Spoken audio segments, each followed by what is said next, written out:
Support comes from Mosby Building Arts, a design-build company committed to remodeling the right way. Visit callmosby.com to get project inspiration for any room of your house. From the St. Louis Public Radio Newsroom, this is The Gateway. It's Wednesday, November 6th. I'm Wayne Pratt. Ahead, an artist has been giving tours twice a year of toxic waste sites in St. Louis County. Some on those tours say they've heard about Times Beach and the Westlake Landfill, but have never seen them up close. It's a little bizarre to be driving around to these sites that are just slightly removed from paths that I've taken my whole life, St. Louis Public Radio's Eli Chen will have more on what people learn from visiting polluted areas in the St. Louis region in just a bit. First, the news. Democrats have captured a West St. Louis County, Missouri House seat that has been in Republican hands for years. St. Louis Public Radio's Jason Rosenbaum has more on Trish Gunby's victory in the 99th District. Gunby defeated Republican Leanne Pittman by more than 8 percentage points. The seat that includes places like Manchester and Valley Park had historically elected Republicans, but also gravitated to Democrats like U.S. Senator Claire McCaskill. Gunby says her win showcases that West St. Louis County residents can respond to candidates with strong Democratic principles. People are just tired of the negativity, and they are looking for more civil times. And I think that my message provided that. Gunby will likely take office next January. Two other Democrats, Michael Person and Rasheen Aldridge, won special elections in the 74th and 78th House districts.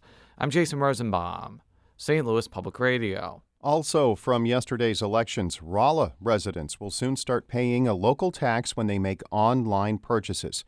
56% of voters approved a referendum yesterday to start collecting the use tax, which is the same 2.25% as the local sales tax.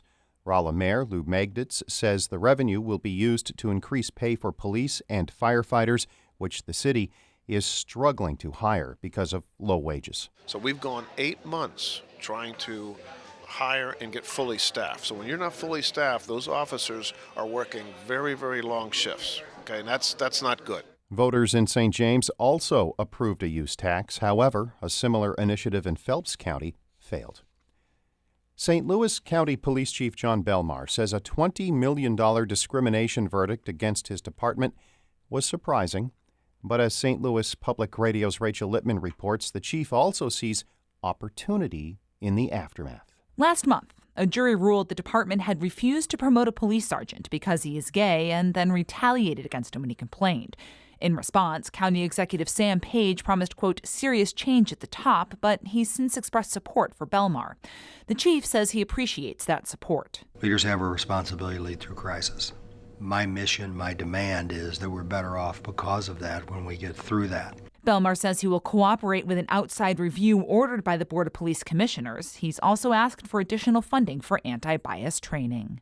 I'm Rachel Lippman, St. Louis Public Radio. Rachel is also reporting St. Louis County is getting additional legal help to deal with the aftermath of that nearly $20 million verdict. The County Council has approved a $75,000 contract with local law firm Lewis Rice.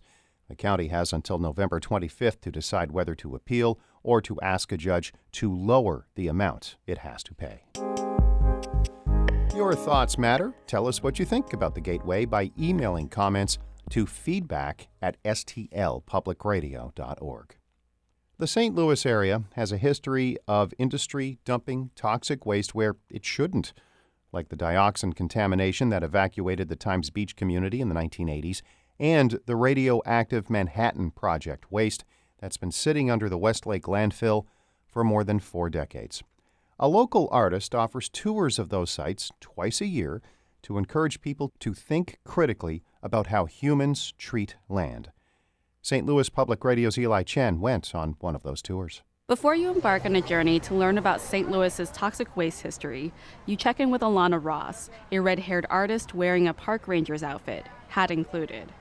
At a coffee shop in South St. Louis, she hands out booklets and offers respirators. To be honest, they're not totally needed, but the smells at Westlake can be really bad. Then Ross and everyone else hops into their cars to start the tour. Ross picks sites that are being cleaned up, like Coldwater Creek and the Westlake Landfill. And she takes people to others that were cleaned up years ago and turned into parks, like the Weldon Spring site in St. Charles. She wants people to think about how humans cope with contaminated land.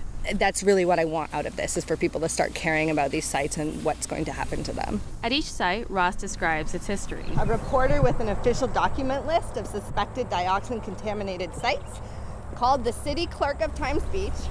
Then she lets people ask questions or express their thoughts about the site. St. Louis resident Erin McMullen says the tour's given her a new perspective about the area she grew up in. It's a little bizarre to be driving around to these sites that are just slightly removed from paths that I've taken my whole life, At the Bridgeton landfill, St. Louis resident Tommy Nagel says seeing the equipment that covers the site is like watching someone on life support. Looks like my grandpa dying of pneumonia in the hospital, tubes and pipes and everything. That's a hell of a comparison. Yeah, Mother Earth is dying over here.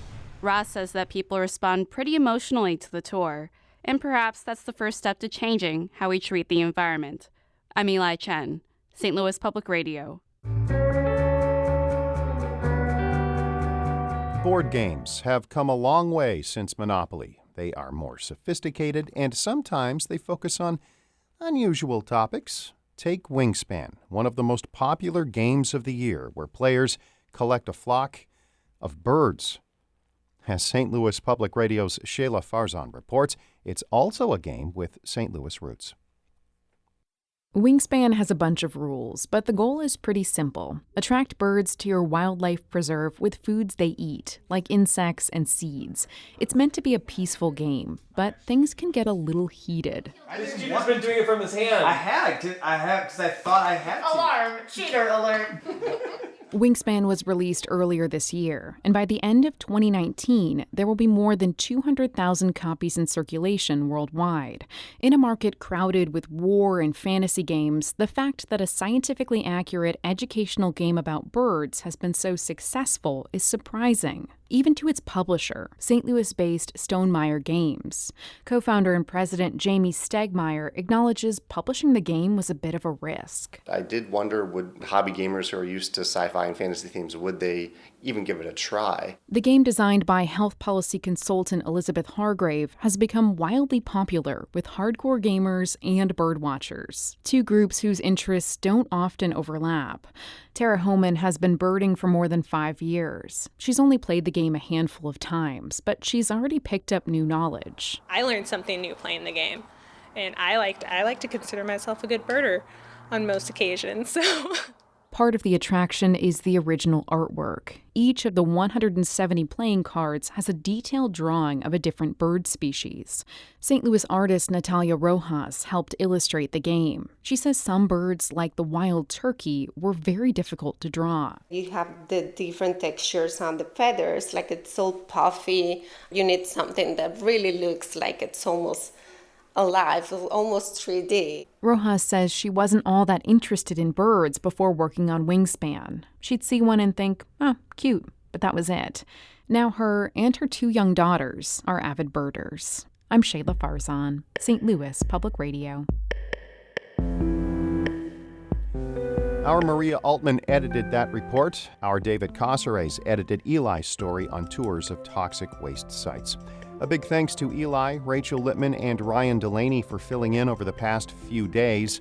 I needed to take some time off. My wife completed the New York City Marathon. I just got lost in the New York subway system. Shula Newman is executive editor of St. Louis Public Radio.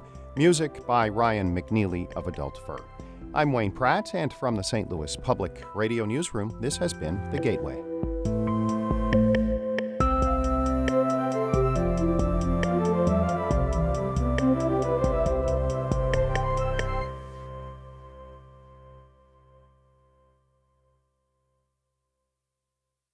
Support comes from the Missouri Forest Products Association, providing more than 41,000 jobs in the production of wood pallets, railroad ties, white oak barrels, hardwood floors, and more. Details at choosewood.com.